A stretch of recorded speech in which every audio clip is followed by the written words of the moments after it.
au sommet de l'actuel 5e arrondissement de Paris, derrière le Panthéon, à côté du lycée Henri IV, se dresse l'église Saint-Étienne-du-Mont, une des plus anciennes et des plus belles églises de la capitale.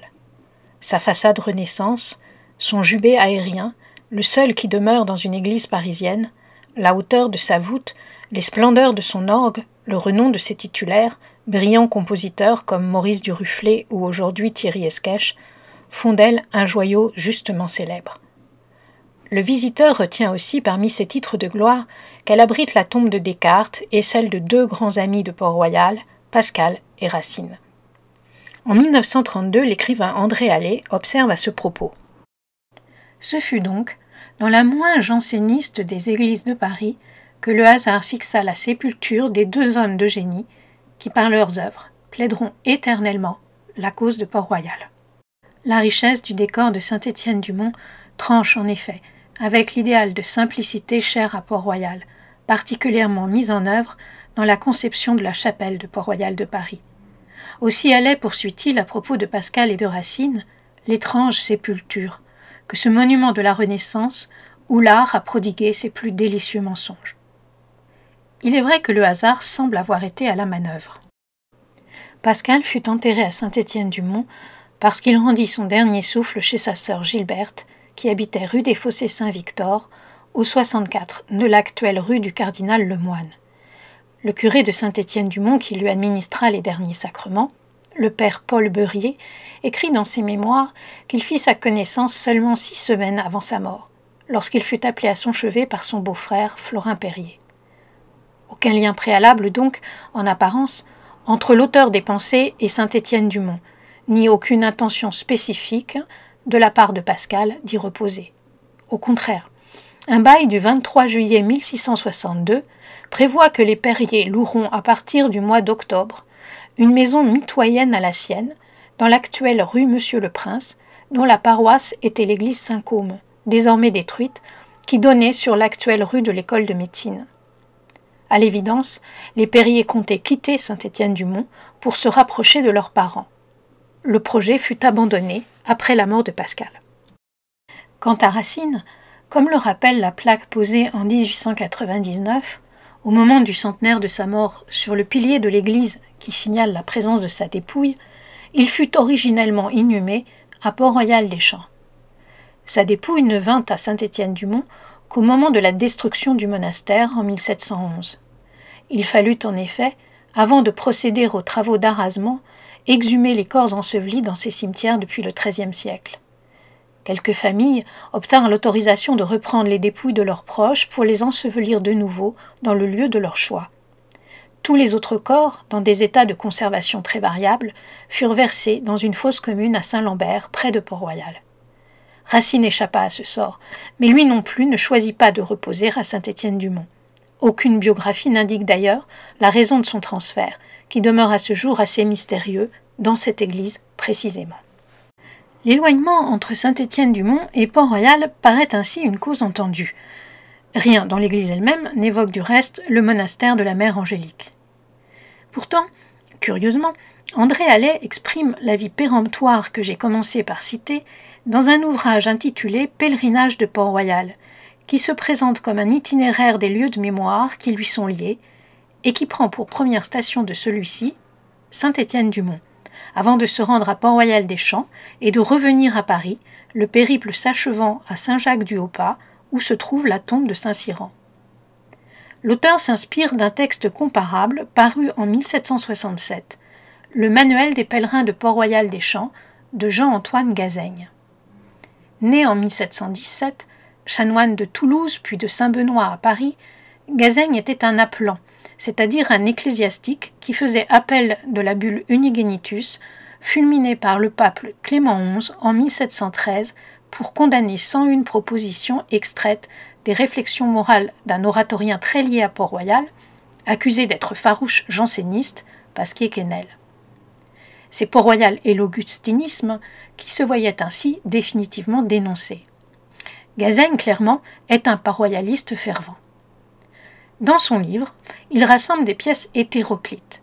La dernière est un ensemble des 13 stations du pèlerinage qu'un port-royaliste pieux peut accomplir à la fin du XVIIIe siècle. Il part de Saint-Jacques-du-Haut-Pas pour revenir à Saint-Landry, une église démolie en 1829, comme Saint-André-des-Arts et Saint-Josse, qui la précèdent dans son évocation, le furent respectivement en 1807 et 1792. La dernière église mentionnée par Gazaigne, qui existe encore au XXe siècle, est Saint-Étienne-du-Mont. Par conséquent, elle reprend simplement la structure de l'itinéraire de Gazaigne en l'inversant. Saint-Étienne-du-Mont est donc une étape nécessaire d'un pèlerinage port-royaliste dès le XVIIIe siècle, et chez les auteurs les plus avertis. Gazaigne justifie son choix par un bref paragraphe de présentation de l'Église. Sa lecture transforme sensiblement le traitement cavalier que le spécialiste de Port-Royal serait tenté de réserver à Saint-Étienne-du-Mont. À Saint-Étienne-du-Mont, il trouvera en effet les corps de messieurs Antoine Lemaître, avocat, Blaise Pascal, Blaise Perrier, neveu de ce dernier, Pierre Floriot, confesseur et écrivain de Port-Royal des Champs, Thomas Dufossé et Jean Racine, tous solitaires de ce désert sanctifié, et de dame Gilberte Pascal, veuve de Florin Perrier, conseiller à la cour des aides de Clermont, sœur du grand Pascal et très attachée à Port-Royal. Ils reposent dans cette église et quelques-uns dans le cimetière. Intéressons-les auprès de Dieu, afin de nous obtenir le même zèle et le même amour qu'ils avaient pour la vérité. Cette liste paraît-elle impressionnante? Elle est incomplète. Sans prétendre à l'exhaustivité, il faut y ajouter le maître de celle-ci, à l'origine de la grande traduction française de la Bible dite de Port-Royal, Augustin Thomas de Beauroger, un des frères de Pierre-Thomas Dufossé, ancien élève des petites écoles comme lui, et qui fut l'époux d'une nièce d'Antoine Lemaître. Furent aussi inhumés à Saint-Étienne-du-Mont l'avocat Jean Issali et sa fille Suzanne, ardente amie du monastère où elle n'avait pu prononcer ses vœux, Mademoiselle de Joncoux, à qui l'on doit la conservation de tant des archives de Port-Royal, et qui fut, envers lui, d'un dévouement sans bornes, ainsi que Charles Rollin, recteur de l'université, pédagogue, historien notable du XVIIIe siècle et ami patenté de Port-Royal. Le père de Lachaise, jésuite et confesseur de Louis XIV, l'accusa auprès du monarque d'être suspect, je cite, de jansénisme et de mauvaise doctrine. Saurait-il être meilleur brevet d'amitié port-royaliste? Catherine de Romanet, la veuve de Racine, mérite sans doute également d'être mentionnée ici, de même que Charles Perrault. La famille de l'auteur des contes était très liée à Port-Royal. Sa propre fille, en difficulté avec lui, se réfugia au monastère de Paris en 1699, tandis que son frère Nicolas, docteur de Sorbonne, fut l'ami d'Antoine Arnauld, de Pierre-Nicole et de Godefroy Herman, qu'il s'efforça d'empêcher l'exclusion de la Sorbonne d'Arnauld en 1656, aurait été un des membres du comité qui prépara les provinciales et se montra hostile à tout accommodement face au formulaire. Or les deux hommes, comme tous leurs frères, furent baptisés à Saint-Étienne-du-Mont, paroisse de leurs parents, avant de s'y voir ensevelis, l'un en 1661, l'autre en 1703. Les faits sont clairs. Saint-Étienne-du-Mont est l'église parisienne où repose le plus grand nombre d'amis, et d'amis éminents de Port-Royal, remettant tout à fait en cause l'idée d'André Hallé selon laquelle l'église serait la moins janséniste de Paris, et peut-être que le seul hasard les conduit à abriter le dernier sommeil de Pascal et de Racine. À ce stade, il semble bien que le dossier des rapports entre Port-Royal et Saint-Étienne-du-Mont soit à revoir complètement, à la fois pour mieux connaître une histoire qui semble amplement passer par pertes et profits, et comprendre la raison de l'amnésie paradoxale dont un André Hallé a pu être victime, et qui perdure manifestement. Pourquoi ce silence? Que dissimule-t-il? C'est cette énigme qui guidera le voyage dans le temps et l'espace que cette minute voudrait proposer. La promenade, au-delà de la flânerie, rappellera peut-être aux piétons de Paris un legs dont l'apparente invisibilité ne préjuge rien de l'importance.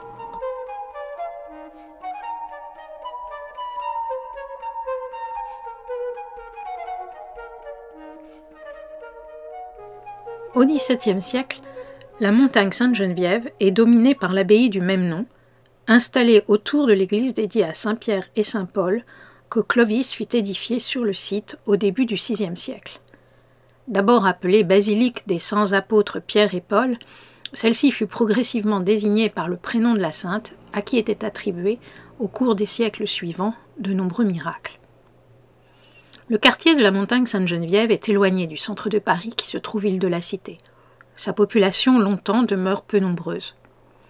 La chapelle Saint-Jean-du-Mont, dans la crypte de l'église de l'abbaye, sert ainsi d'église paroissiale jusqu'au XIIIe siècle.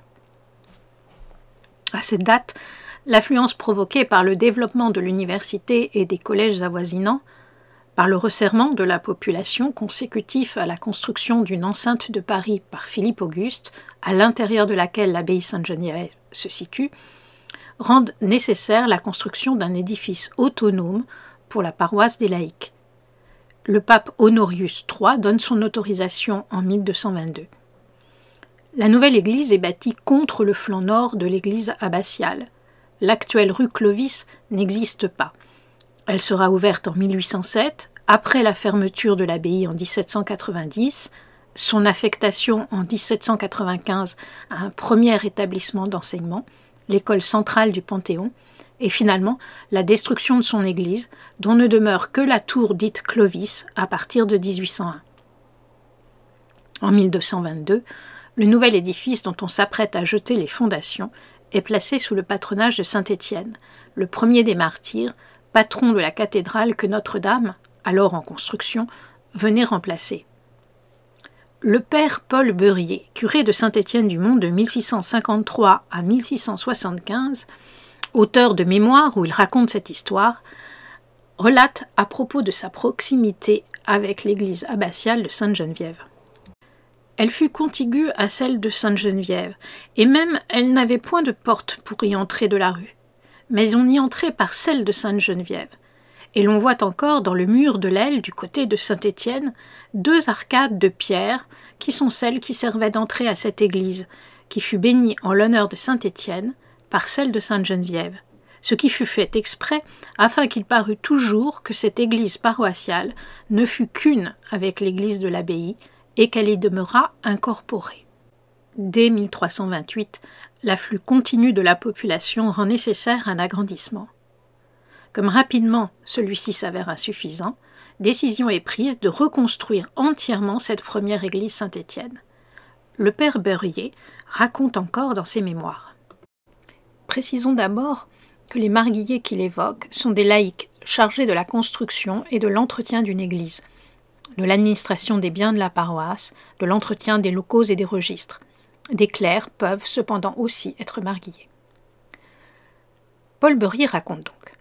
L'an 1491, les marguilliers présentèrent une nouvelle requête à l'abbé de Sainte-Geneviève pour obtenir de lui une place suffisante pour augmenter leur église et pour avoir la permission de rehausser leur vieux clocher et y pouvoir mettre 4 cloches et quelques 10 ou 12 pieds à prendre dans l'infirmerie de l'abbaye pour y faire une sacristie.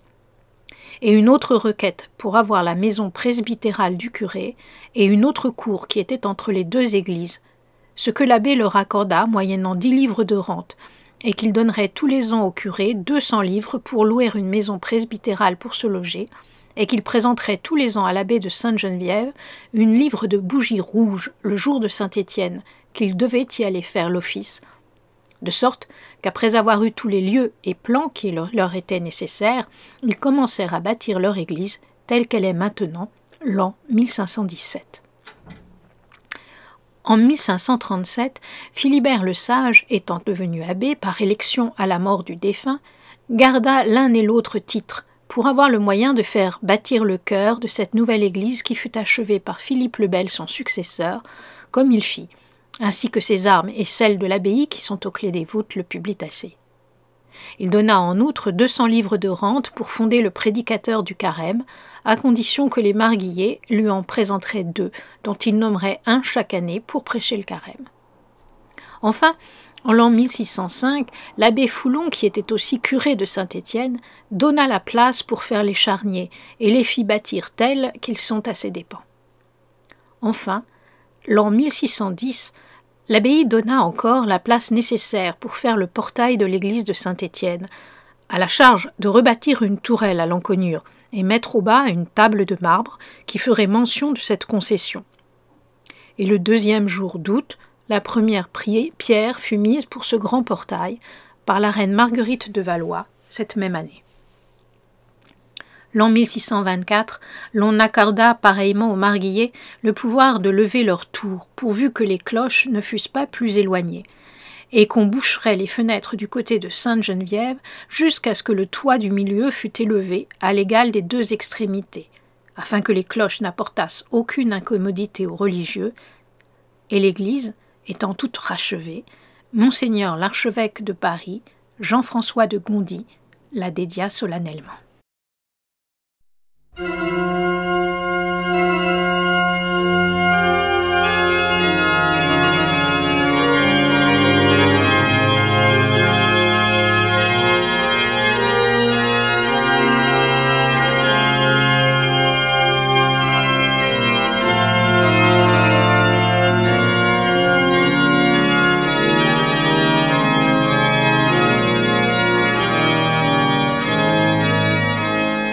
La construction de Saint-Étienne-du-Mont dura donc 134 ans, de 1492, quand la décision en fut prise, jusqu'en 1626, c'est-à-dire du règne de Charles VIII à celui de Louis XIII.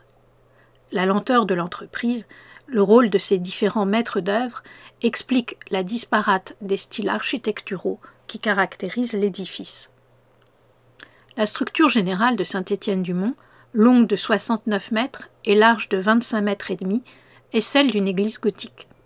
Le transept n'est pas saillant à l'extérieur, les bas-côtés sont très hauts. À noter, l'église est déviée vers la gauche, sans doute en raison de la forme du terrain qui est très pentu. Le décalage est cependant peu perceptible à l'intérieur. Une coursive fait le tour de l'église. L'abside et le clocher, édifiés en premier, de même que le chœur, achevé en 1537, affichent un style gothique flamboyant. Mais la nef ne fut pas voûtée avant 1584. Les arcs en ogive du chœur deviennent, au-dessus d'elle, des arcs en plein cintre. Leur ornementation répond désormais de plus en plus au goût de la Renaissance. La clé de voûte, une remarquable clé pendante de 3 à 4 mètres de saillie, au milieu du transept, reflète ce mélange des influences. De même, l'église est pourvue, vers 1530, selon l'usage du temps, d'un jubé. Cette barrière sert à séparer le chœur, où se tiennent religieuses et chanoines, de la nef, où prennent place les simples laïcs. Mais elle sert aussi à proclamer la sainte parole, qu'il s'agisse de lecture ou de prédication, depuis un lieu exaucé. C'est permettre que la voix résonne mieux. Le jubé tire son nom de cette fonction. Le lecteur demandait la bénédiction au prêtre en priant « Iube Domine benedicere ». Le jubé répond ainsi à une double vocation. Clôturant le chœur, il isole le clergé qui y passe de longues heures, du froid et des courants d'air. Il désigne aussi dans le chœur un saint des saints, semblable à celui du temple de Jérusalem, et figuration symbolique du royaume de Dieu. Les fidèles ne suivent pas les offices qui y ont lieu, mais ils font confiance à ceux qui intercèdent pour eux dans cet espace particulier. Ils suivent les cérémonies ou les messes à leur intention dans les chapelles latérales ou devant des autels installés entre la nef et le jubé. La structure du jubé de Saint-Étienne-du-Mont, formée d'un arc unique, est d'origine gothique, mais l'ornementation des escaliers en spirale de chaque côté, appuyés sur de minces colonnes, le décor fait de palmes et de rinceaux, d'entrelacs et de mascarons, est typique de l'art renaissant. 2 portes également, à l'antique, ferment les bas-côtés du chœur. Dès le XVIIe siècle, le père Beurier voit dans l'ensemble, je le cite, un chef-d'œuvre.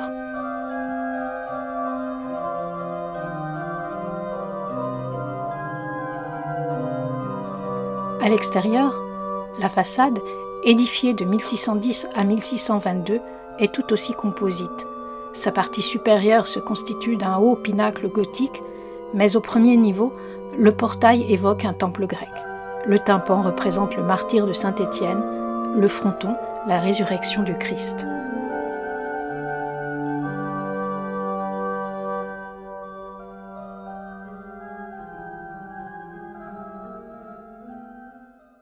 Cette bigarrure est encore augmentée par l'installation en 1631 d'un somptueux grand orgue. Son buffet, construit et sculpté par le maître menuisier Jean Buron, est le plus ancien de Paris. Il occupe toute la largeur de la nef. La conception de l'instrument, lui-même jugé excellent par le père Beurier, est confiée à Pierre Pêcheur. Il ne demeure rien aujourd'hui des 30 jeux ni des 4 claviers qu'il termina de mettre en place en 1636. Les 7000 tuyaux actuels, répartis en 90 jeux, dont la hauteur va d'un peu plus de 3 mm à 5 mètres et demi de haut, sont l'œuvre d'artisans qui se succédèrent après lui, notamment François-Henri Clicquot en 1772 et Aristide Cavaillé-Coll en 1863. En 1651, il n'est plus d'usage de prêcher depuis le jubé. Une chaire magnifique, d'inspiration toute baroque, dessinée par Laurent de la Hire, sculptée par Claude Lestocard, est installée pour permettre aux prêtres de s'adresser aux fidèles. Sa position est désormais parmi eux si la chaire est élevée, afin d'autoriser la voix à rayonner. La cuve de la chaire de Saint-Étienne-du-Mont est soutenue par un puissant Samson. Autour d'elle, 7 statues féminines, inspirées de la sculpture classique, représentent les vertus cardinales et théologales. Les panneaux qui entourent la chaire racontent l'histoire de Saint-Étienne. Des ovales insérés entre les différents épisodes figurent les évangélistes ainsi que saint Jérôme et saint Augustin. La chapelle de la Vierge, située tout au fond dans l'axe de l'église, est construite en 1653 à l'initiative du père Beurier dans un style classique. Elle doit permettre de donner la communion plus aisément qu'auparavant, où cela se faisait au-dessus d'un charnier sur lequel elle est établie. Quant à la chapelle Sainte-Geneviève, qui contient des reliques auparavant conservées dans d'autres églises, celle que Saint-Étienne-du-Mont possédait ayant été brûlée et la châsse fondue en 1789, elle n'existe pas au XVIIe siècle. Elle fut ajoutée à l'église en 1853. Saint-Étienne-du-Mont resplendit particulièrement par ses vitraux, posés entre le début du XVIe siècle et le premier quart du XVIIe. Les meilleurs artistes du temps y œuvrèrent. De façon tout à fait exceptionnelle, la plupart d'entre eux, à commencer par ceux du déambulatoire, se trouvent encore à leur place d'origine.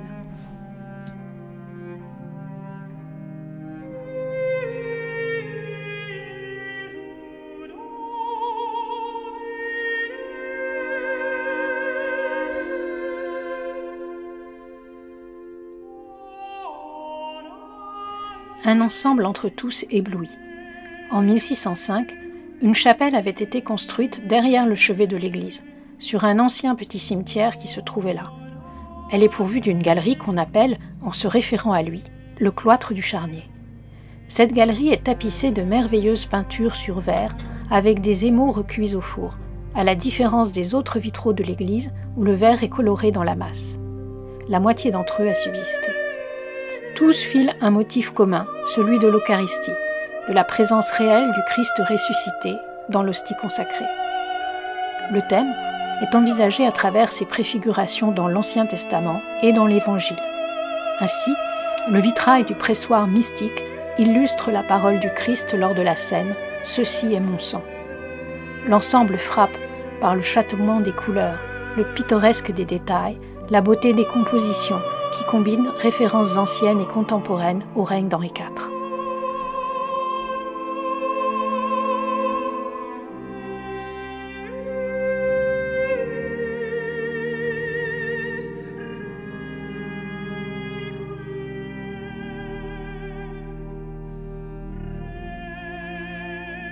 L'actuel presbytère, dans le prolongement de l'église, est un autel particulier que l'homme du XVIIe siècle n'avait aucune possibilité de voir.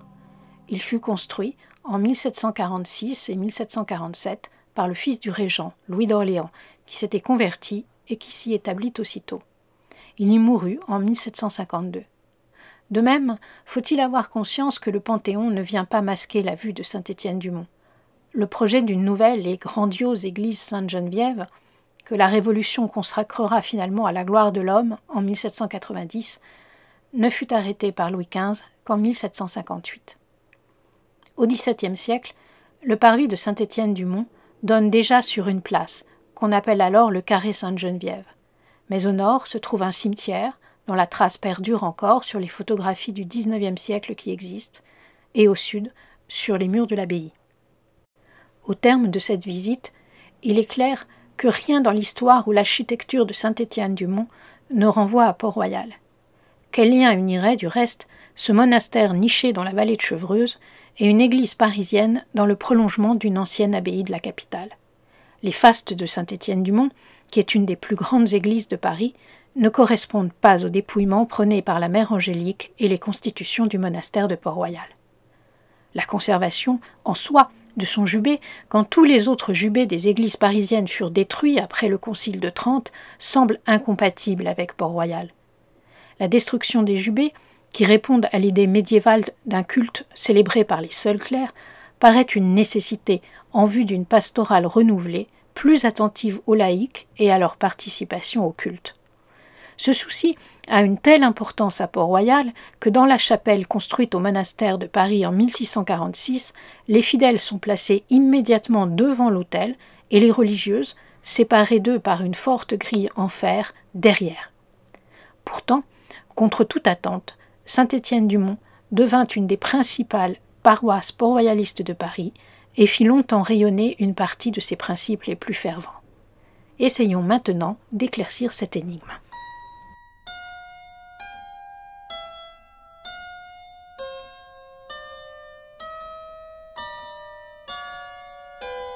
S'il est piquant que le premier abbé de Sainte-Geneviève soit un Étienne de Garlande, un ascendant de la fondatrice de Port-Royal en 1204, ce n'est pas à ce fait qu'est dû le rapprochement de Saint-Étienne-du-Mont et de Port-Royal, mais d'abord à la décision de la mère Angélique, au milieu des années 1620, de disposer d'une maison à Paris, et à l'achat, pour ce faire, de l'hôtel de Clagny, dans le faubourg Saint-Jacques, en 1624.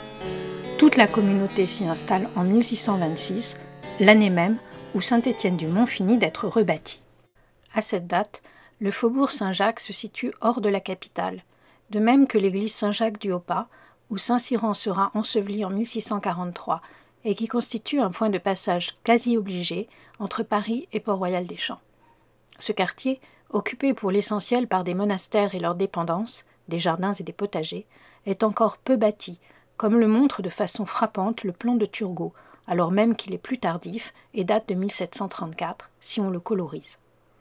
Port-Royal, de façon opportune pour qui vient de Port-Royal-des-Champs, ou s'y rend par la route qui passe par Montrouge, Châtillon, Bièvre, Saclay, Saint-Rémy et Chevreuse, se situe à son extrémité. Dans ces conditions, la paroisse parisienne la plus proche du monastère est Saint-Étienne-du-Mont. Port-Royal et Saint-Étienne-du-Mont sont d'abord liés par leur situation géographique spécifique. Une lettre de la mère Angélique à Antoine Lemaître, en mai 1652, attire ainsi son attention sur un jeûne qui doit être observé avant la magnifique procession de la chasse de Sainte-Geneviève qui eut lieu en pleine fronde en faveur de la paix. D'autres liens existent. Saint-Étienne-du-Mont est achevé en 1626. Le 25 février, l'église est consacrée par Jean-François de Gondi, le premier archevêque de Paris. C'est un parent de la marquise de Maignelet, une des protectrices de Port-Royal. Le monastère n'est pas inconnu au prélat. Il intervint plusieurs fois en sa faveur.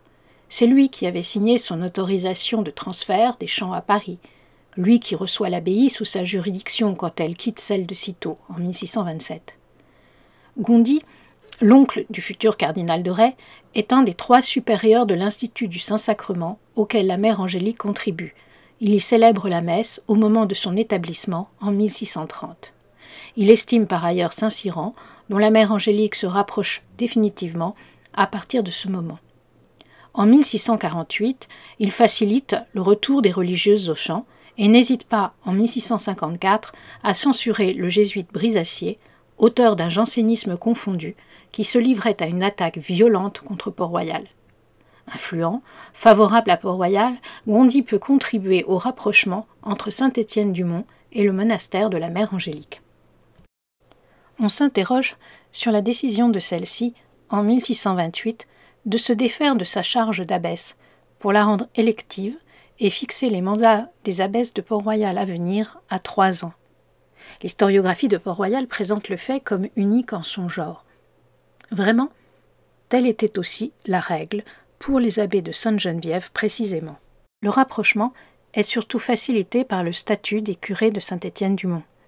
Il existe, sous l'Ancien Régime, plusieurs procédures de nomination et plusieurs statuts des curés parisiens, selon la paroisse en cause.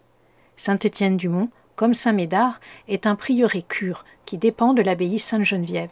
Saint-Étienne-du-Mont se dresse sur un terrain donné par l'abbaye et les mémoires du père Beurier soulignent la vigilance de ses supérieurs pour que l'Église demeure sous leur influence et ne passe pas sous celle de l'évêque de Paris. Une ultime querelle aboutit le 8 avril 1653 à un règlement qui fixe que la curée est bel et bien gouvernée par les abbés de Sainte-Geneviève et qu'ils ont des religieux pour vicaires. L'évêque a les droits épiscopaux et paroissiaux sur la paroisse, mais le curé lui est présenté par l'abbé de Sainte-Geneviève. C'est donc un religieux génovéfin et il porte le titre de curé-prieur.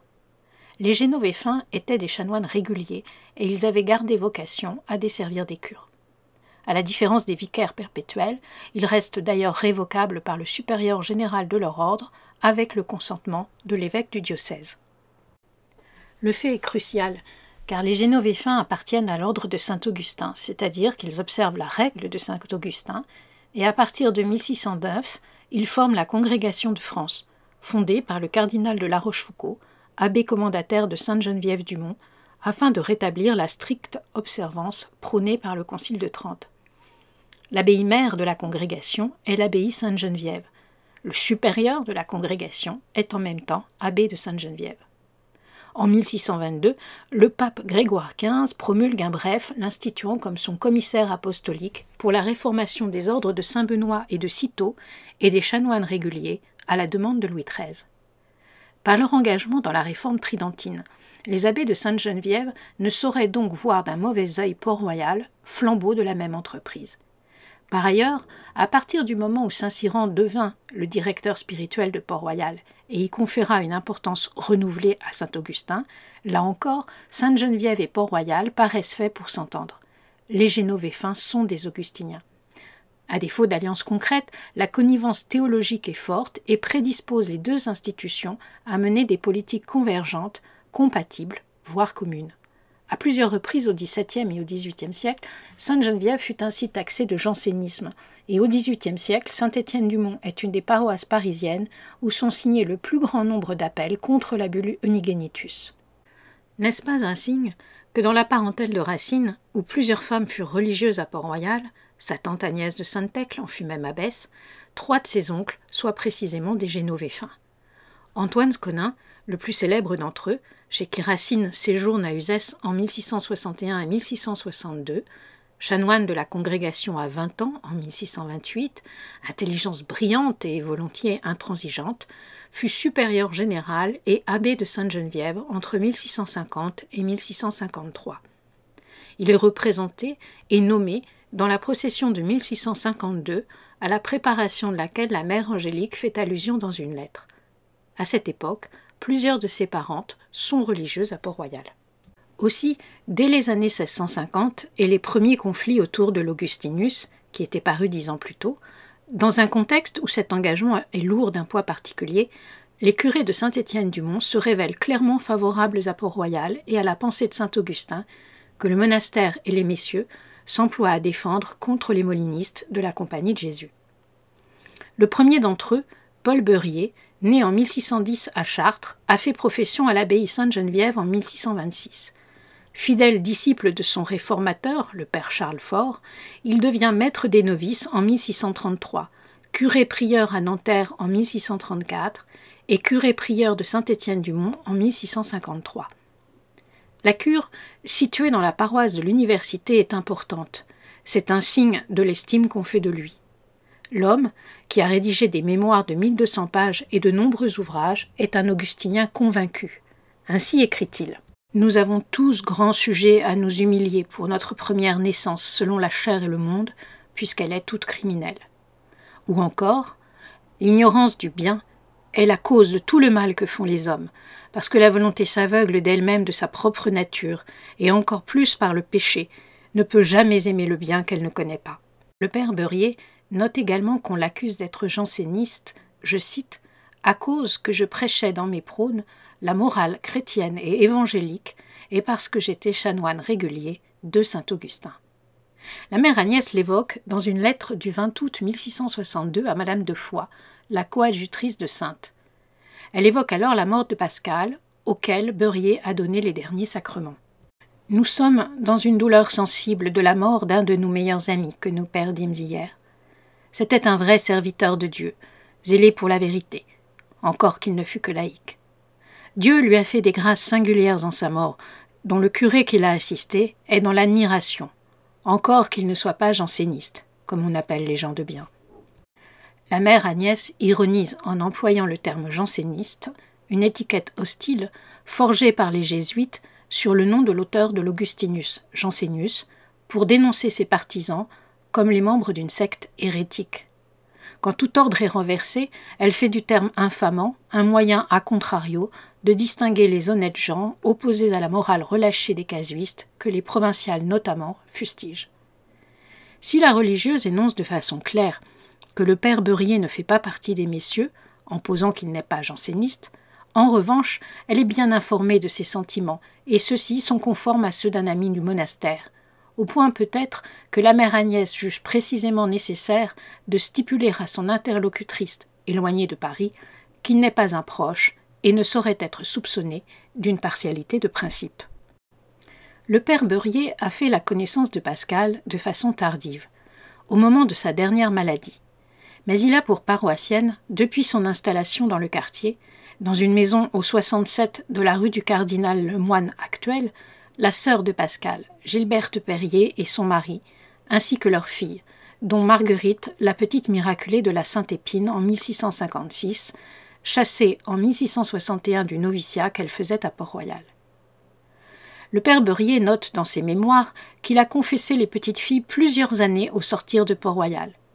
Il célèbre la messe de funérailles de Pascal le lundi 21 août 1662 à 10 heures du matin, avec 50 prêtres et un convoi qui coûta, toujours selon ses mémoires, 20 francs. Le père Beurier demeure le confesseur de Gilberte jusqu'à son retour à Clermont en décembre 1664, se vantant qu'elle avait loué une maison dans sa paroisse, je cite, « pour avoir plus de commodité d'assister au service et autres exercices qui se faisaient dans ma paroisse. » Le père Beurier multiplie dans ses lettres les références aux pensées et aux différentes pièces biographiques qui leur sont adjointes au moment de leur publication en 1670. Il compose un vibrant hommage à Pascal dans ses mémoires, louant ses grandes aumônes, la vente de son carrosse, de ses chevaux, de ses tapisseries, de ses beaux meubles, de son argenterie, et même, dit-il, de sa bibliothèque, à la réserve de la Bible, de saint Augustin et fort peu d'autres livres, pour en donner tout l'argent aux pauvres. La précision relative au livre de Pascal ne se trouve nulle part ailleurs. Information de première main, qui marqua le chanoine de Saint-Augustin, ou au contraire amplification d'un autre augustinien convaincu. Il est impossible de le déterminer, mais dans tous les cas, la coïncidence est le phénomène qui mérite d'être relevé. À partir de 1665, le père Beurier se trouva mêlé à une longue et violente polémique pour avoir rédigé, à la demande de l'archevêque Péréfixe, une déclaration sur la mort de Pascal, dont les termes ambigus suggèrent que celui-ci aurait pu prendre des distances avec les messieurs. Au moment où Péréfixe a fait emprisonner 18 des religieuses de Port-Royal de Paris et s'apprête à séparer le monastère en 2 maisons autonomes, l'archevêque utilise le père Beurier pour donner à entendre que les proches de Port-Royal même sont divisés et susceptibles de trouver à redire au vu les uns des autres. Les amis de Port-Royal, Gilberte Perrier en tête, se récrièrent. Pascal ne s'était jamais éloigné de Port-Royal ni de ces messieurs. Il n'avait fait que prôner une attitude plus ferme contre le désir de conciliation marqué par Antoine Arnauld. Que penser de l'affaire? Le père Beurier, face à l'archevêque, fut faible et maladroit, mais probablement plus par pusillanimité, en prêtre soucieux de protéger sa communauté et ses œuvres des persécutions, que par intention de nuire à la cause de Port-Royal. Il agit de façon comparable, vraisemblablement, au père Sconin, l'oncle de Racine, qui fit interdire, sait-on grâce à des archives, l'Augustinus à Uzès, recommandant à son neveu la lecture exclusive, et non polémique, de saint Thomas. En 1675, le père Beurier résigna sa cure en faveur de Julien Gardot, pour devenir gouverneur de la Congrégation de France jusqu'en 1681. Il mourut à l'abbaye de Sainte-Geneviève en 1696. Le père Julien Gardot, dont on ignore la date de naissance, montre sans embâche ses sentiments envers Port-Royal dans la lettre qu'il écrit le 3 février 1684, à une religieuse de Port-Royal, après la mort de Lemaître de Sacy et d'Angélique de Saint-Jean. Le 3 février 1684. C'est avec une douleur sensible, ma très chère sœur, que j'ai appris le sujet de votre affliction. Dieu vous a ôté dans un mois de temps ce que vous aviez de plus cher en ce monde.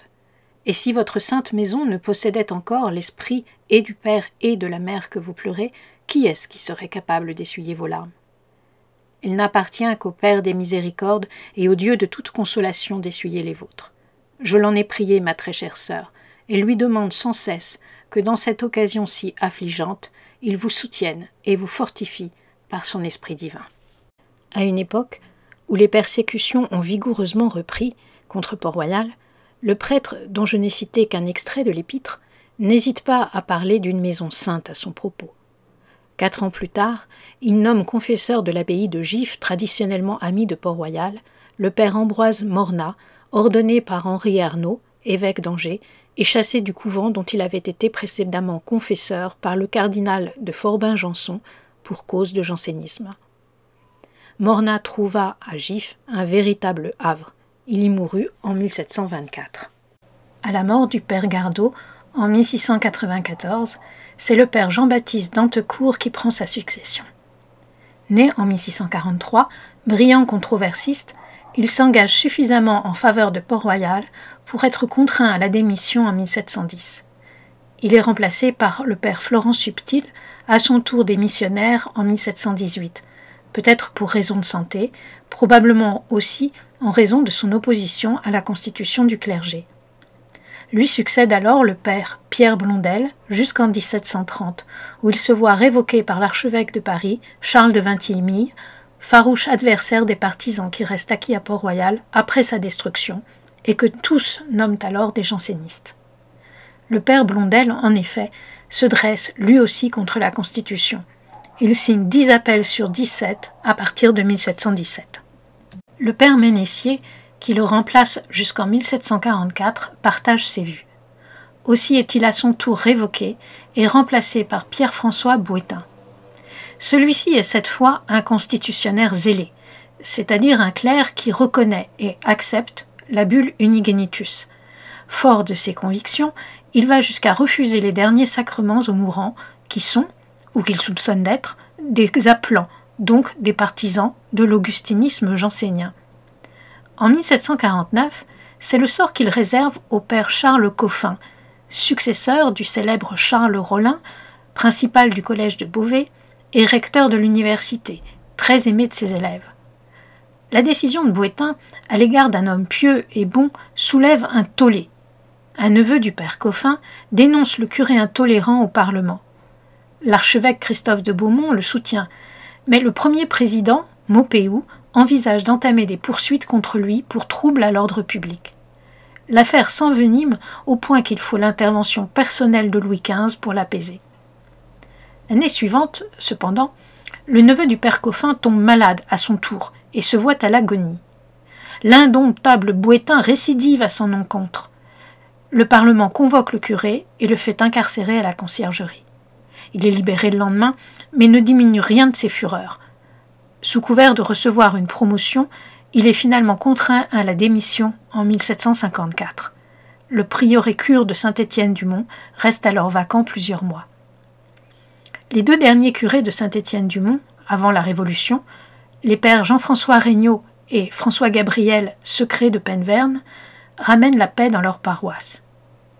La façon dont le dernier s'engagea dans la Révolution dès 1789, devenant administrateur de la municipalité provisoire de Paris, ne prédispose pas à penser qu'ils étaient de farouches constitutionnaires, ni des ultramontains, mais bien plutôt qu'ils maintinrent avec discrétion une tradition à laquelle Bouétain fut donc, de 1653, quand éclatèrent les premières tensions liées à l'Augustinus, jusqu'à la Révolution, l'unique exception. L'augustinisme de la paroisse est renforcé par les hommes dont les curés de Saint-Étienne-du-Mont s'entourent et qui partagent leurs vues. Il serait fastidieux de citer tous les noms d'amis de Port-Royal que la plus rapide enquête fait apparaître. Quelques-uns suffisent pour avoir une idée de l'ampleur du phénomène. François-Philippe Mézangui, coadjuteur du père Coffin, est un prêtre attaché à Saint-Étienne-du-Mont. Fils d'ouvrier, il obtient grâce à ses talents d'étudier au collège de sa ville, puis au séminaire des 33, et revient enseigner au collège de Beauvais, fréquenté naguère par Racine et Boileau. À Plan, il compose plusieurs ouvrages de piété, des traductions des Écritures saintes et des ouvrages liturgiques. On lui doit en particulier une vie de deux amis de Port-Royal, Nicolas Chouard de Buzenval et Godefroy Herman. Second personnage d'importance, Jérôme Besoigne est confesseur à Saint-Étienne-du-Mont, au collège Sainte-Barbe, à quelques mètres de l'église, et au collège des 33, installé rue de la Montagne-Sainte-Geneviève. Né en 1686, Besoigne étudie au séminaire de Saint-Magloire, l'actuel Institut des jeunes sourds, à l'angle de la rue de la Baie de l'Épée et de la rue Saint-Jacques. Il devient prêtre en 1715 et docteur en théologie en 1718. D'emblée, il fait appel de la bulle Unigenutius. Privé de ses droits de docteur par l'archevêque Vintimille, exilé pendant 1 an, il consacra le reste de sa vie à composer une monumentale histoire de l'abbaye de Port-Royal en 6 volumes, indispensable ouvrage de travail encore aujourd'hui, qui parut en 1752. Il est aussi l'auteur de plusieurs ouvrages de polémique. Le père Jarre, membre de la Congrégation de la doctrine chrétienne, proche de Port-Royal, prêche à Saint-Étienne de 1705 à 1729. Pierre Ménès-Drieux, né en 1670, qui fut lui aussi formé à Saint-Magloire, avant de devenir un directeur de conscience très aimé à Saint-Étienne-du-Mont, a les honneurs du nécrologe des plus célèbres défenseurs et confesseurs de la vérité du XVIIe et du XVIIIe siècle de René Cerveau, qui prend le relais de celui de l'abbaye. Il vit selon sa notice avec sa sœur, qui est, je cite, une sainte. Il, dit encore le nécrologe, s'appliquait à étudier la religion dans les bonnes sources, ce qu'il veut tout dire, et était lié avec des gens de mérite, et particulièrement avec ceux qui avaient été en relation avec Port-Royal. Appelant et réappelant, il est inhumé à Saint-Étienne-du-Mont à sa mort en 1730. Simon Delaune, chargé par le père Ménessier de faire des conférences à Saint-Étienne-du-Mont pendant une 30aine d'années, présente, selon son éloge dans les Nouvelles ecclésiastiques, un profil exemplaire. Parmi ses particularités, il fait tous les ans le pèlerinage de Port-Royal à pied. Je cite, « pour verser des larmes sur les débris de cette sainte maison dont il était un fidèle imitateur par l'austérité de sa vie et par son attachement à toutes les vérités que les habitants de ce désert ont défendues si généreusement. » On ne résiste pas à citer un bref passage à propos de son attitude au moment de la suppression de la Compagnie de Jésus en 1773. Qui pourrait exprimer les sentiments d'admiration et de reconnaissance dont il fut pénétré à la vue du bref d'extinction de la société jésuitique. Comme il ne cessait de gémir sur les maux dont cette société était une source inépuisable dans toute l'Église, l'abolition prononcée par Clément XIV fut pour lui un sujet de consolation et d'action de grâce continuelle envers la divine miséricorde. Et il ressentit si vivement la perte d'un pontife si digne de vivre éternellement dans la mémoire des hommes qu'il l'a pleuré jusqu'au dernier moment de sa vie. Autre façon de s'engager, le diacre Jean-Baptiste Desessarts cherche quant à lui des hébergements en Hollande pour les jansénistes les plus exposés. Beaucoup de prêtres jansénistes âgés, incapables de faire le voyage, trouvent par ailleurs refuge à Saint-Étienne-du-Mont même. Des catéchistes jansénistes notoires, enfin, enseignent sur la paroisse, tels Jean-Baptiste Trumeau de Concy ou René Cerveau, l'auteur du nécrologe récemment évoqué. Au début du XIXe siècle encore, François Amable de Voisin, nommé curé de Saint-Étienne-du-Mont en juin 1802, chargé de relever l'Église, très endommagée par les révolutionnaires, ne semble pas hostile aux jansénistes. Parmi les prêtres habitués de sa paroisse se trouve ainsi le bénédictin Jean Juglar, un ami de l'abbé Grégoire, lequel signe en 1801 des ruines de Port-Royal, qui exaltent le monastère de la Mère Angélique, présenté comme un symbole de lutte contre l'absolutisme et un foyer précurseur de la Révolution française. Depuis un siècle et demi, presque tout ce que la France posséda d'hommes illustres dans l'Église, le barreau et les lettres, s'honora de tenir à l'école de Port-Royal. C'est elle qui, dirigeant les efforts concertés de la magistrature et de la portion la plus saine du clergé, opposa une double barrière aux envahissements du despotisme politique et du despotisme ultramontain. Doit-on s'étonner qu'en général, les hommes dont nous venons de parler aient été dans la Révolution amis de la liberté, demande l'abbé Grégoire. Un autre proche du curé voisin et de Jean Juglar est Jean-Pierre Sorine.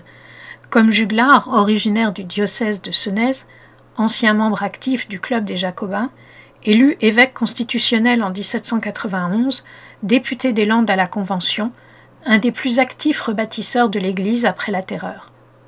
Opposés à l'ultramontanisme, les deux hommes combattent, je cite, « pour les vérités de la grâce et la doctrine de Port-Royal », selon le dictionnaire des hérésies de François Pluquet, paru en 1847, qui n'affiche aucune hésitation à leur endroit. Saint-Étienne-du-Mont n'est pas le seul foyer augustinien de la montagne Sainte-Geneviève. Des paroisses comme Saint-Jacques-du-Haut-Pas, Saint-Médard, dont Philippe de Champaigne a laissé un beau dessin et où repose Pierre-Nicole, Saint-André-des-Arts, où sont inhumées la princesse de Conti et le nain de Tillemont, Saint-Benoît, Saint-Méry, Saint-Gervais, Saint-Séverin, le séminaire oratorien de Saint-Magloire entretiennent également des liens forts avec Port-Royal. Saint-Cyran avait été lié à Bérulle. Sur bien des points, Port-Royal et l'Oratoire se recoupent. Mais nulle part, l'influence de Port-Royal, étudiée dans sa continuité de la réforme de la mère Angélique au jansénisme du XVIIIe siècle, ne s'avère aussi durable, diversifiée et profonde qu'à Saint-Étienne-du-Mont. L'Église, bien que le fait soit aujourd'hui presque à peu près totalement occulté, est un des hauts lieux de la mémoire port-royaliste.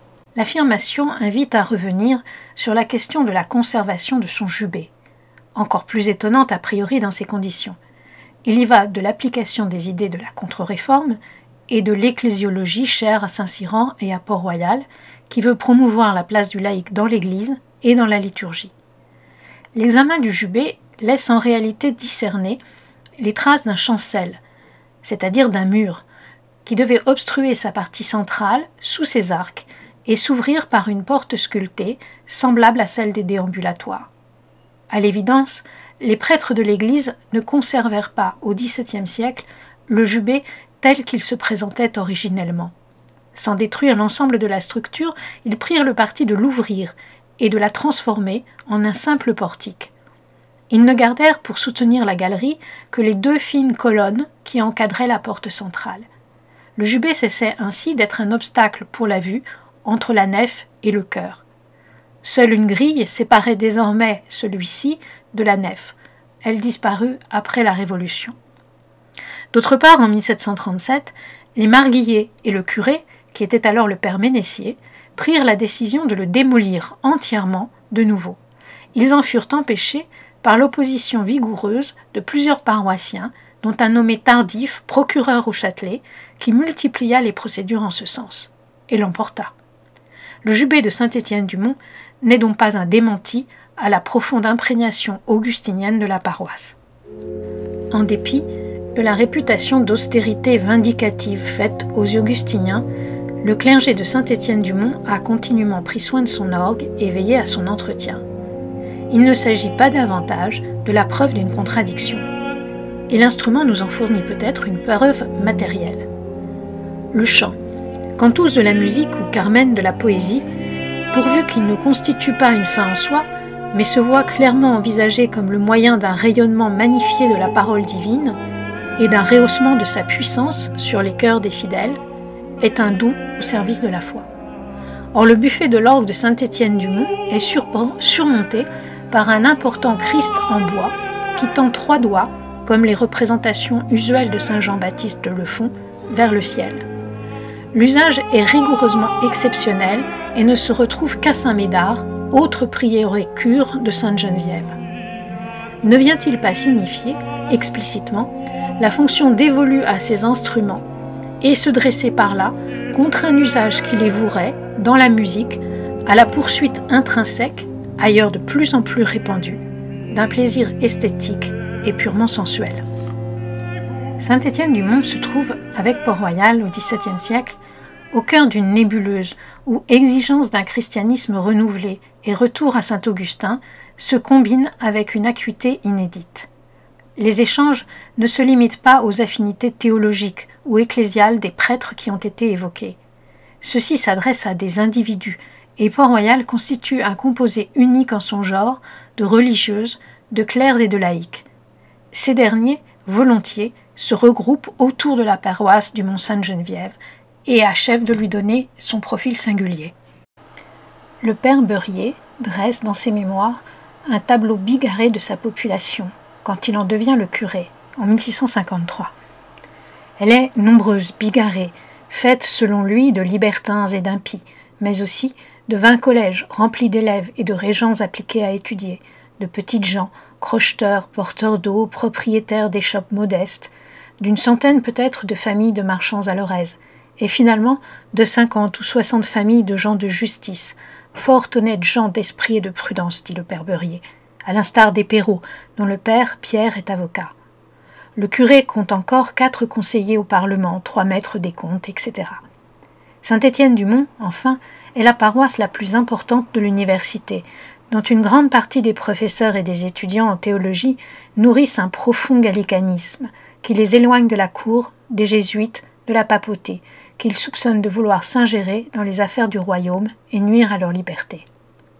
La faculté de théologie, même si elle condamne Arnaud en 1656, éprouve rapidement le sentiment que son indépendance est violée par les sommations répétées du roi afin de faire condamner le jansénisme, d'autant que le monarque utilise Rome dans cet affrontement.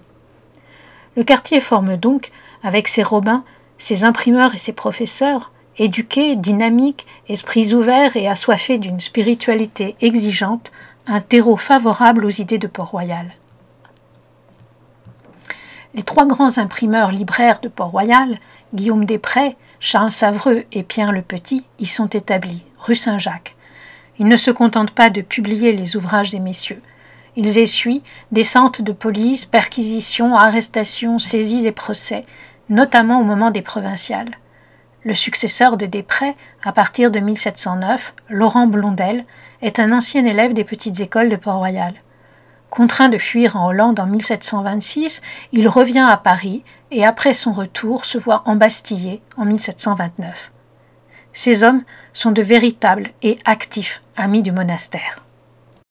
La paroisse Saint-Étienne-du-Mont et ses alentours, présentant la particularité, par sa situation géographique, d'être encore largement constructible, à la différence de certains quartiers parisiens plus centraux, où la densité des constructions et de la population avait déjà atteint son paroxysme, elle va attirer de nouvelles recrues.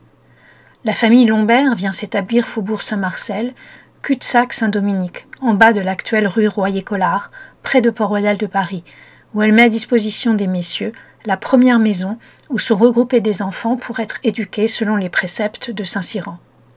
Au fil des conversions, Pascal effectue une migration comparable, passant de la rive droite à la rive gauche pour s'installer dans l'actuelle rue Monsieur-le-Prince en 1654, tandis que sa sœur et son beau-frère logent d'abord dans la rue du Cardinal Lemoine, puis, à partir d'octobre 1661, au numéro 2 de notre rue Rollin actuelle.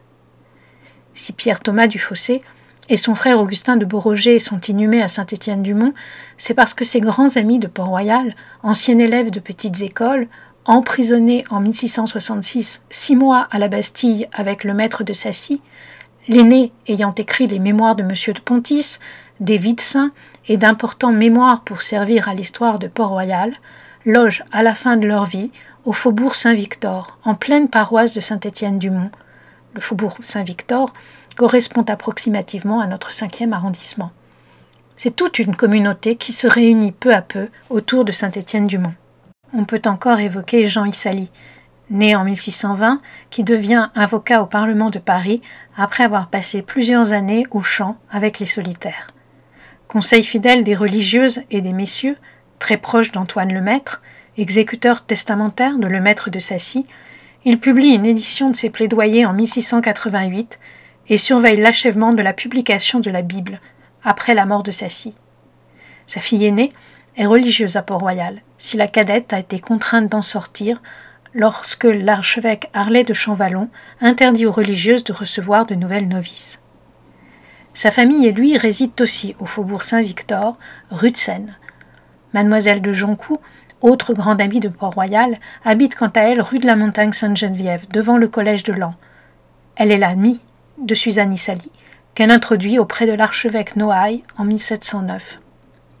Au milieu du XVIIIe siècle, le fils du régent Louis d'Orléans, une fois converti et sensible au jansénisme, choisit donc sans surprise de se faire bâtir un hôtel particulier contre Saint-Étienne-du-Mont. Et c'est au peintre Jean Restou, auquel le musée de Port-Royal a consacré récemment une belle exposition, qu'il commande de décorer le plafond de la bibliothèque de l'abbaye Sainte-Geneviève, plafond encore familier aux élèves du lycée Henri IV. Le grand nombre d'amis de Port-Royal, installés sur la paroisse Saint-Étienne-du-Mont, explique qu'ils soient aussi nombreux à être ensevelis dans l'église.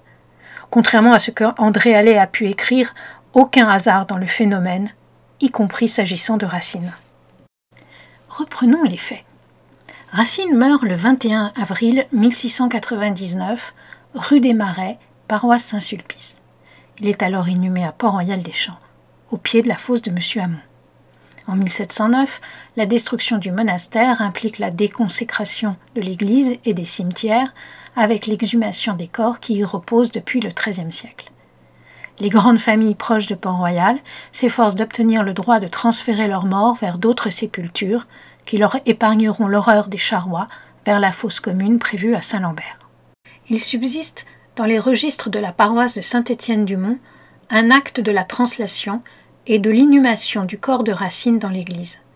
Il révèle qu'il est alors transporté de Port-Royal-des-Champs à Paris, non pas seul, mais avec les dépouilles d'Antoine Lemaître et de Lemaître de Sacy. Le document est signé par 3 membres de la famille Racine, les prénoms ne sont pas donnés, par la veuve du poète, Catherine de Romanet, par plusieurs témoins, par mademoiselle de Joncoux et par 2 membres de la famille Issali. En effet, la démarche a été entreprise, selon l'histoire de Port-Royal de Charles Clémencé, paru en 1757 à l'initiative de mademoiselle Issali. C'est cette dernière qui a obtenu de Noailles la permission du transfert, à condition, je cite, que ces transports se feraient de nuit et sans éclat, ce que le caractère aussi morbide que politiquement sensible de l'opération, dans un quartier très favorable à Port-Royal, peut aisément expliquer. Toujours selon Clémencé, la réception des corps eut donc lieu à 11h du soir. Pourquoi cet engagement de mademoiselle Issali? Son père, l'avocat Jean Issali, était mort en 1707. Il avait été enseveli dans la cave de la chapelle Saint-Jean-Baptiste, à gauche du chœur de Saint-Étienne-du-Mont, et son cœur porté à Port-Royal-des-Champs. Sa fille espère probablement le retrouver, ce qui ne sera pas le cas. Disposant d'un caveau, elle en profite à l'évidence pour organiser le sauvetage d'Antoine Lemaître et de Lemaître de Sacy. Les 2 hommes sont déposés à l'endroit où repose Jean Issali. Et Racine. Les Racine étaient de longue date en relation avec les Issali, au service de Port-Royal comme toute leur propre parentèle. De même, mademoiselle de Joncoux est partie prenante, parce qu'elle s'intéresse alors à tous les amis de Port-Royal et qu'elle doit particulièrement connaître madame Racine et ses enfants. La maison de la rue des Marais, où le poète est mort, appartenait à son père, Jean de Joncoux. L'entreprise révèle l'organisation d'une petite coalition. Mais le dramaturge est inhumé à part, dans un caveau devant le chœur, à gauche de l'entrée de la chapelle de la Vierge, près du tombeau de M. Pascal, notre Clémenceau. Peut-être par souci de mettre face à face 2 gloires littéraires de Port-Royal. Probablement aussi parce que la veuve du dramaturge dispose de droits propres dans la paroisse. Les archives nationales conservent en effet un bail du 29 mai 1699, par lequel, 5 semaines après la mort de Racine, Catherine de Romanet s'engage à louer, à partir de mars 1700, je cite, une maison à porte cochère, 16 rue Saint-Victor, paroisse Saint-Étienne-du-Mont. Madame Racine, en 1711, est donc déjà depuis de longues années une paroissienne de Saint-Étienne-du-Mont. Au moment de sa mort, en novembre 1732, son acte de décès et l'inventaire de ses biens qui figurent aux archives nationales montrent qu'elle a déménagé, pour se rapprocher encore davantage. Cette fois, elle réside avec plusieurs de ses enfants exactement devant Saint-Étienne-du-Mont, au carré Sainte-Geneviève, c'est-à-dire place Sainte-Geneviève, devant l'église. Pour des raisons amicales, peut-être aussi financières, elle perd une partie de sa fortune au moment de l'effondrement du système de l'eau, elle a rejoint une paroisse entre toutes amies pour une famille royaliste. Ainsi se voit-elle finalement, elle-même, inhumée à Saint-Étienne-du-Mont. Ces pièces confirment, en le précisant, le récit qu'Antoine Galland, le traducteur des Mille et une nuits, fait des événements dans son journal, à la date du 10 décembre 1711, sur la foi du diacre Nicolas Vion, un des signataires de l'acte de transfert. Saint-Étienne-du-Mont est, dès le XVIIe siècle, un cœur de la vie des Amis de Port-Royal. Ce n'est pas la paroisse des princes ou des grandes dames plutôt regroupées autour de Saint-Sulpice et de Saint-Sandré-des-Arts, mais c'est un des lieux où la spiritualité augustinienne se déploie avec le plus de force, dans son irréductible volonté d'intelligence, d'efficacité, d'authenticité et d'intensité spirituelle, ainsi que dans la profondeur de son engagement au service de l'autre et des moins considérés, pauvres, enfants et femmes, à qui un clergé dévoué s'emploie à ouvrir le royaume de Dieu. La durée du rayonnement des idées de Port-Royal à Saint-Étienne-du-Mont, la multiplicité des personnalités intéressées dans cette œuvre permettent, pour conclure cette petite enquête, d'esquisser rapidement un portrait un peu décalé du soi-disant jansénisme, non plus attentif à ces brillantes religieuses, ces belles dames, ces solitaires lumineux ou ces controverses intellectuelles, mais à ce petit peuple de prêtres et de clercs qui assurèrent sa diffusion et sa pérennité jusqu'au XXe, voire au XXIe siècle, dans le cœur des Parisiens et de Français attachés à la notion de bien commun.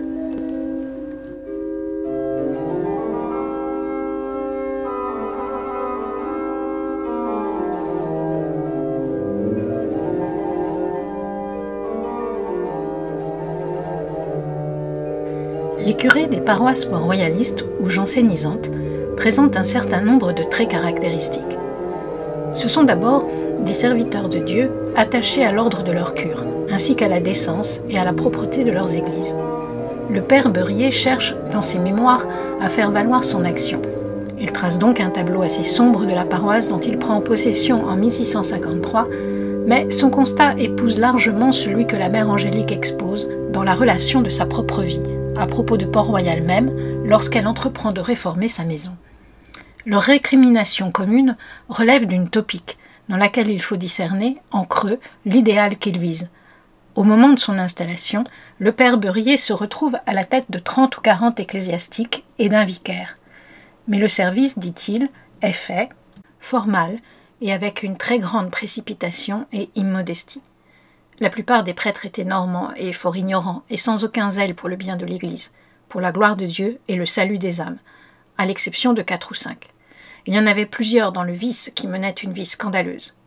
Aussi, notre Église était presque déserte toute l'année, excepté les grandes fêtes et les premiers dimanches des mois.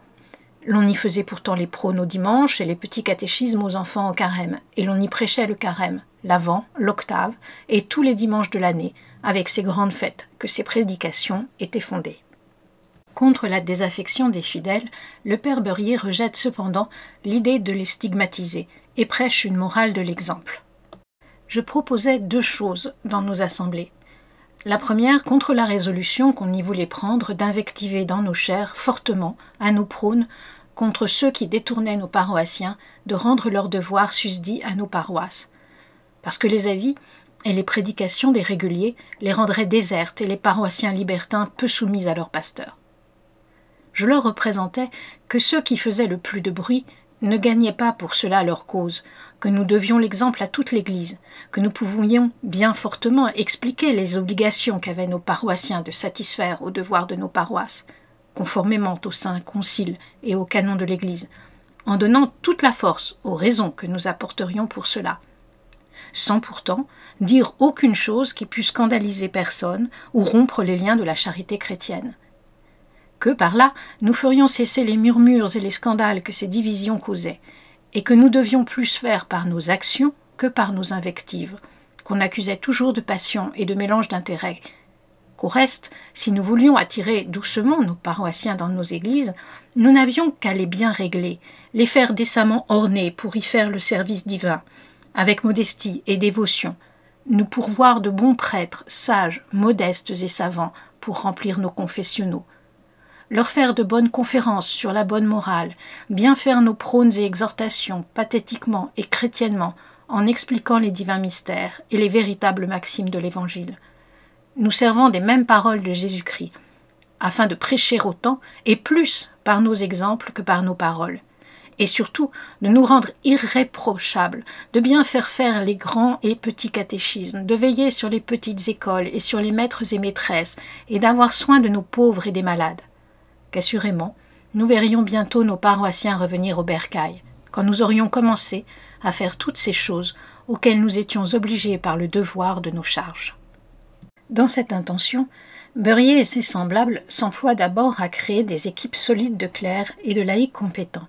Ils les choisissent de façon stricte, selon leur personnalité et leur capacité, sans puiser dans un réseau de familiers. Ils veillent à entretenir d'excellentes relations avec leurs fabriques, choisissant pour marguilliers des rabbins diplômés et éduqués. Paroisse de l'université, Saint-Étienne-du-Mont est un vivier à cet égard. Ils s'appliquent ensuite, autre trait notoire de la mère Angélique, à être de bons gestionnaires. Leurs comptes, tels que les archives les conservent, sont soignés, minutieux. Ces prêtres sont attentifs à leur patrimoine et à son entretien. La préservation des vitraux de Saint-Étienne-du-Mont leur doivent ainsi beaucoup. Ils prennent garde au mobilier de l'église, dressent des inventaires précis, commandent des restaurations. Les dépenses somptuaires sont rares, à la différence, à la même époque, d'une église comme Saint-Sulpice. Les curés de Saint-Étienne-du-Mont veillent à la décence plus qu'au faste de leur temple. En 1700, la décision est prise de vendre la belle châsse d'argent de Saint-Épiphane, qui contenait le coffre où étaient serrées ses reliques, pour subvenir aux besoins de la paroisse. Souci de la conservation et de la charité l'emporte sur le désir de l'ostentation. Une série de contrats montre qu'à un autre moment Saint-Étienne-du-Mont embauche un Suisse pour reconduire, pendant les offices, les mendiants à l'extérieur, en stipulant avec le moindre bruit que faire se pourra, ou que ces marguilliers décident d'acheter des livres de musique. À chaque fois, il s'agit de traiter le matériel afin que le spirituel puisse triompher. Les choix de Saint-Étienne-du-Mont, comparés à d'autres paroisses parisiennes hostiles à Port-Royal, trahissent des usages d'une radicale différence. Sur la montagne Sainte-Geneviève, aucune baroque splendeur. Deuxième trait notoire, tous les prêtres de Saint-Étienne-du-Mont et des églises voisines, proches de Port-Royal, se distinguent par le dévouement avec lequel ils envisagent leur ministère et leur pratique de la charité. Déjà exemplaire, même chez un laïc comme Pascal. On sait qu'il dota une orpheline pauvre rencontrée dans la rue et qu'il eût souhaité mourir aux incurables, je cite, « en la compagnie des pauvres ». La montagne Sainte-Geneviève, du reste, n'est pas une des aires les plus opulentes de Paris, et elle est touchée, de la fin du XVIIIe au début du XIXe siècle, par une forte paupérisation. Celle-ci est visible dans les photographies anciennes qu'on possède et perdure avec l'édification d'appartements aux surfaces bien inférieures à celles d'autres quartiers. Pendant la période, les vieux immeubles sont délaissés par les bourgeois qui vont s'installer hors l'enceinte de Philippe-Auguste, dans des espaces nouveaux et plus salubres. Rappelons-nous que le tout à l'égout ne fut effectif qu'en 1860 et que les voies élargies de la rue Soufflot, de la rue Saint-Jacques et de la rue Monge datent seulement du Second Empire. Ainsi, lorsque Frédéric Ozanam et ses jeunes compagnons créent en 1833 à Saint-Étienne-du-Mont, avec l'aide de sœur Rosalie Rendu, la première conférence de charité, sous le vocable de Saint-Vincent de Paul, ce qui est alors le 12e et dernier arrondissement de la capitale, est aussi le plus pauvre. L'espérance de vie à la naissance y est, en plein XIXe siècle, de 29 ans. Il est aisé de comprendre dans ces conditions l'affection et la reconnaissance que suscite un curé comme Jean Pinel à Saint-Séverin, qui se lève à 4 heures du matin, assiste aux matines, s'inquiète des malades, des pauvres, des communautés de prêtres, des questions financières jusqu'à un âge très avancé, tout en vivant de façon austère et frugale. Ou bien le diacre François Paris, homme qui donnait tout aux pauvres, ne mangeait que des légumes, couchait sans drap et vivait continuellement d'une manière sainte, selon le journal historique de Barbier. Le père Blondel, à Saint-Étienne-du-Mont, suscite même de la vénération. Brillant et engagé auprès de ses ouailles, il se contente néanmoins d'une part de sa portion de simples religieux au réfectoire des Génovéfins, et a un tel souci des pauvres que, selon les nouvelles ecclésiastiques, ces derniers, je cite, se mirent en devoir d'arrêter les chevaux du carrosse qu'il prit pour quitter Paris en 1730, alors qu'il était décrété d'interdit. Les fidèles, poursuit le journaliste, se présentèrent en foule sur son passage, avec les plus tendres démonstrations d'attachement et de respect. Simon Delaune, toujours à Saint-Étienne-du-Mont, refuse selon les nouvelles ecclésiastiques, toute espèce d'honoraire ou de rétribution qu'on lui offre, par exemple pour dire des messes. Pendant 30 ans, il veille au recueillement des messes qu'il célèbre, veillant à leur ordre et à leur enchaînement, à ce que le chœur ou la musique n'entravent pas la parole du prêtre. Sa chambre est, dit le journal, un oratoire, où il mène une vie d'anachorète. Pénitent opiniâtre, il ne consomme ni viande ni vin. Il se nourrit avec du pain des pauvres de la campagne et multiplie encore les jeûnes. Ses charités sont si importantes qu'il peut emprunter pour les assurer. Sans relâche, Simon Delaune visite les pauvres et les malades, auxquels il se rend disponible nuit et jour. Son biographe observe qu'il ne tutoie d'ailleurs jamais ni les pauvres ni les enfants, leur marquant le même respect dont les solitaires de Port-Royal usaient entre eux-mêmes, se donnant du monsieur, d'où l'usage de les appeler les messieurs, de même qu'ils faisaient avec les enfants qu'ils éduquaient. En dépit de toutes ces rudesses et d'une grande simplicité dans sa mise, l'homme se montre cependant gai, agréable, sa conversation est, dit le texte, aisée et intéressante. Il poursuit encore, son extérieur annonçait la joie et la paix du Saint-Esprit dont il jouissait intérieurement. Ainsi Simon Delaune meurt-il en 1777 en odeur de sainteté. Le peuple se précipite, on lui coupa les cheveux, on se partagea son surplis et le drap même dans lequel il est mort. Son convoi ressemblait plus à une translation de reliques qu'à une pompe funèbre, racontent les nouvelles ecclésiastiques. La tradition instaurée à Port-Royal-des-Champs ou à Port-Royal de Paris, en particulier pendant la Fronde et les épisodes de disette, la presse au monastère, après les miracles qui s'y produisirent, demeure donc bien vivant à Saint-Étienne-du-Mont, quand le premier n'est plus que ruine. Mais l'œuvre charitable des prêtres de la paroisse est loin de ne viser qu'à l'allègement de la misère matérielle de leurs ouailles. L'illettrisme et la pauvreté spirituelle relèvent pour eux de la même cause, et ils l'envisagent avec une égale énergie. Une part considérable de leur activité concerne l'éducation, formation des clercs, mais aussi des enfants, et spécifiquement des femmes. Bien avant la construction de Saint-Étienne-du-Mont, le quartier de la Montagne Sainte-Geneviève s'était couvert de nombreuses écoles et de collèges. Au Moyen Âge, une école est un lieu de vie où s'active, autour de quelques maîtres, un petit groupe d'étudiants. Ces écoles sont ensuite désignées par le terme de collège.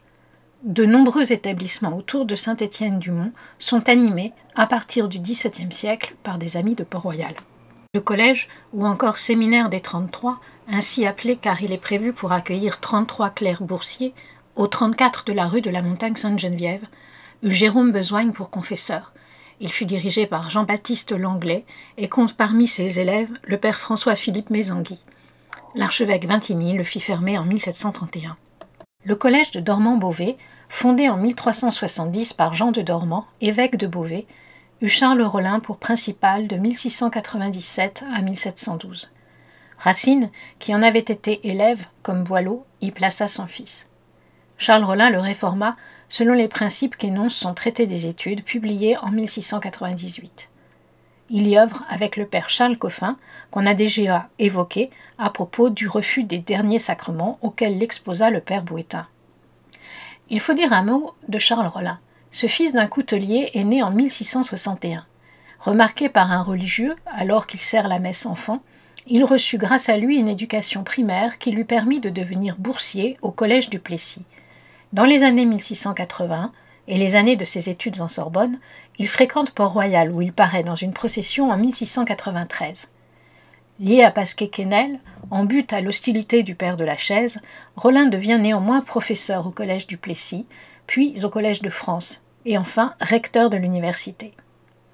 Destitué, à l'instigation des Jésuites en 1712, il se retire dans une petite maison qu'il possède rue Neuve-Saint-Étienne et multiplie les enseignements libres à Saint-Étienne-du-Mont ainsi que les ouvrages.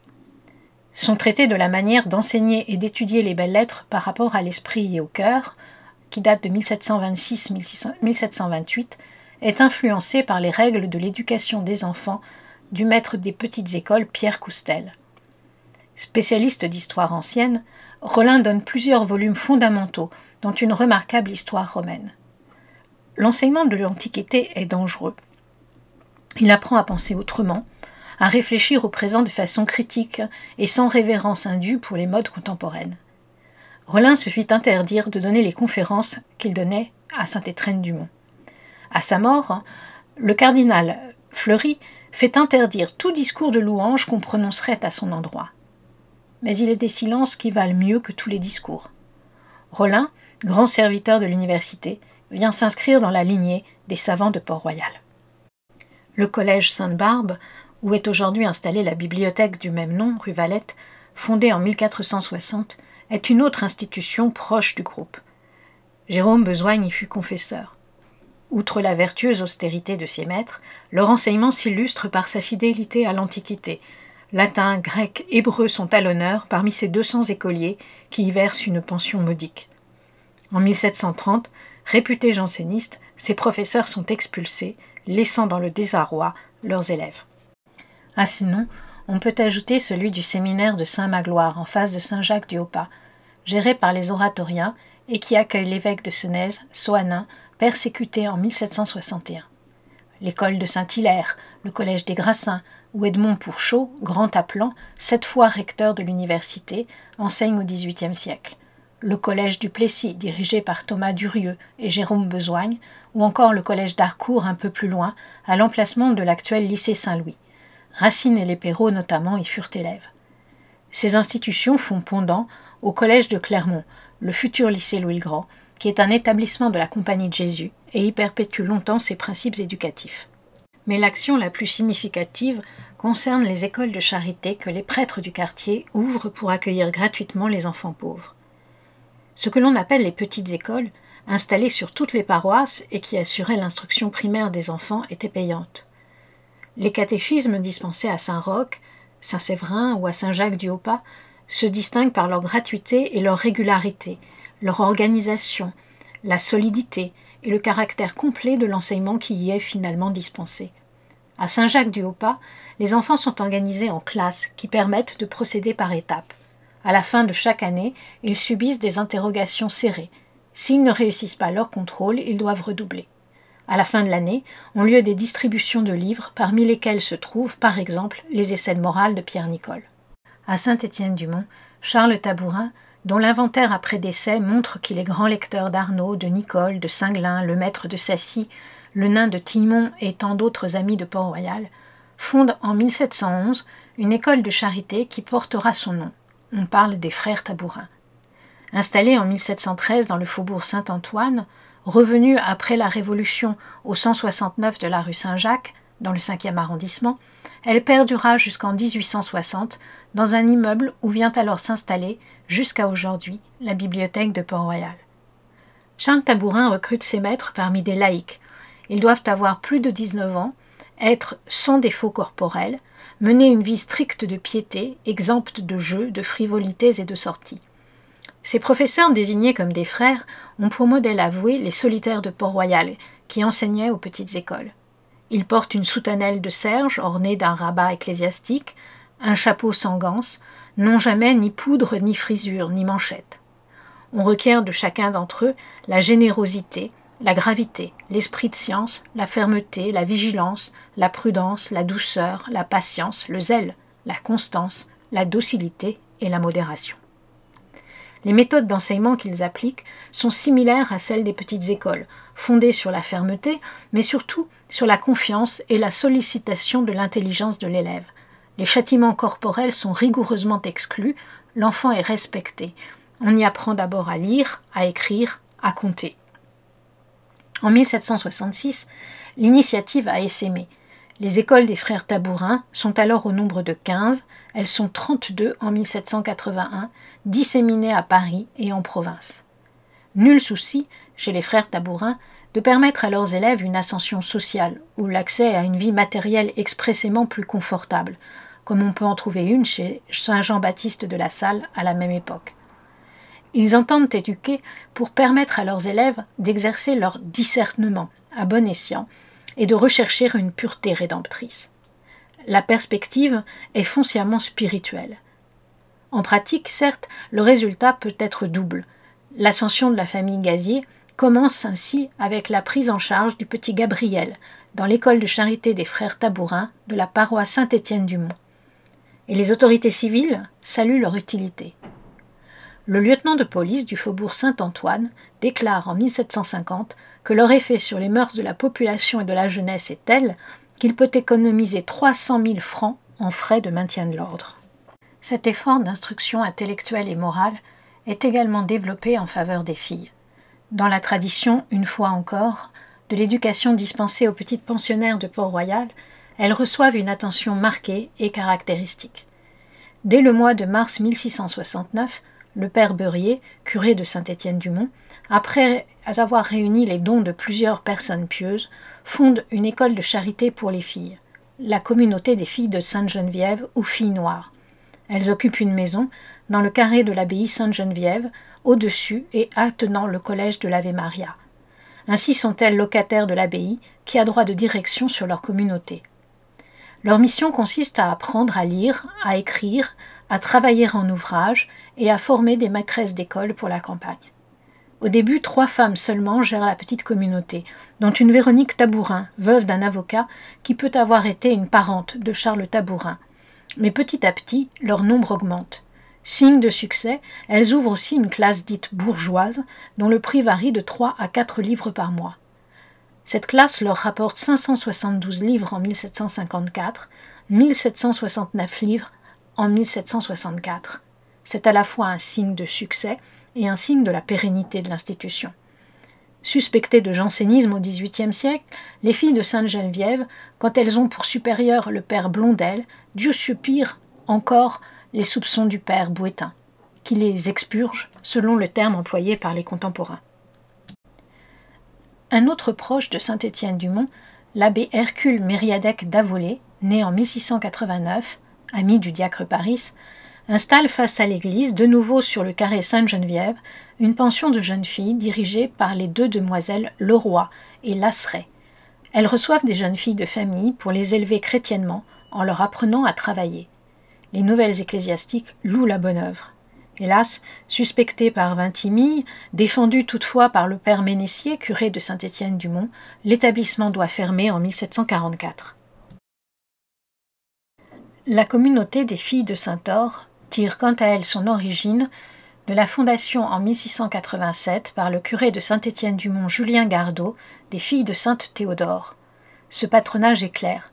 Le père Gardot entend procurer à l'origine un asile à des jeunes filles de la paroisse que la misère a poussées à la prostitution. On ose à peine préciser dans ce contexte qu'il les réunit dans une maison située rue des Poules, l'actuelle rue Laromiguière, sous l'autorité d'un prêtre nommé Labitte. Menacée de destruction par l'archevêque Harlay de Champvallon, la communauté est placée en 1700 sous le gouvernement du père Nicolas Lefebvre, sous-précepteur des fils du dauphin, qui fonde les Filles de Saint-Or en 1707. Elles sont installées dans une maison, rue Neuve-Sainte-Geneviève, au 20 de l'actuelle rue Tournefort. Il s'agit à partir de 1723 d'y éduquer simplement des jeunes filles catholiques. On leur apprend lecture, écriture, musique, broderie. On les met en l'état de pouvoir tenir un ménage avec intelligence. Ce terme mérite d'être relevé. La petite Jeanne Bécu, future marquise du Barry, y fut élève. À la fin du XVIIIe siècle, les filles de Saint-Or deviennent une communauté de religieuses sous la règle de Saint-Augustin. En 1769, elles sont 53 moniales, dont 10 converses, qui éduquent une quarantaine de pensionnaires. Ces nombreuses missions expliquent l'attachement de la population à un clergé souvent trop envisagé, sous l'angle des controverses religieuses auxquelles il se trouva mêlé. Augustinisme ou jansénisme sont d'abord une façon de faire rayonner le christianisme, de servir foi et charité. Ces œuvres montrent aussi la persistance, jusqu'au XIXe siècle, d'un héritage à la fois tridentin et augustinien, fortement influencé par l'exemple de Port-Royal. La destruction du monastère, loin d'entraîner la disparition de ses idées et de son exemple, suscite au contraire un regain, comme idéal et nostalgie convergent pour faire lever un mythe et fédérer les énergies. Les persécutions s'enchaînent avec une constance surprenante. Elles signifient, autant que la détestation du jansénisme, sa force, puisqu'il est si difficile à abattre. Certes, il peut sembler à première vue exister peu de rapport entre la mère Angélique, Pascal, La Rochefoucauld et Charles Tabourin ou les filles de Sainte-Geneviève. Mais cette minute dissipe ce qui semble en réalité bien une illusion, amplement fomentée par la construction du Port-Royal de Sainte-Beuve. Le Port-Royal du XVIIe siècle ne sombre pas, comme celui-ci le suggère, avec les querelles du formulaire ou la fulmination de la bulle Unigenitus. À travers les siècles, c'est une façon chrétienne d'envisager l'individu en Dieu, de faire droit à sa conscience, de traiter les laïcs et l'intelligence humaine qui se transmet. L'osmose qui se produit entre les amis de Port-Royal et Saint-Étienne-du-Mont dès le XVIIe siècle, mais plus encore après 1709, quand ils cherchent un autre lieu où converger, interdit de croire que la paroisse de la Montagne Sainte-Geneviève ne constitue pas ainsi un des lieux essentiels de la mémoire port-royaliste. En rendant, à Saint-Étienne-du-Mont, son passé port-royaliste ou janséniste, non sans ôter au terme la coloration déplaisante que ses adversaires lui ont attribuée, c'est un Port-Royal de la longue durée, encore frémissant à l'ombre du Panthéon et du lycée Henri IV, à côté de la bibliothèque de Port-Royal et de ses manuscrits, entre Sorbonne et maraude nocturne à la mémoire de Pascal, qu'on voit surgir et interdire de considérer qu'un monastère au cœur d'un réseau d'amis si opiniâtrement renouvelé et fervent, et jamais véritablement disparu.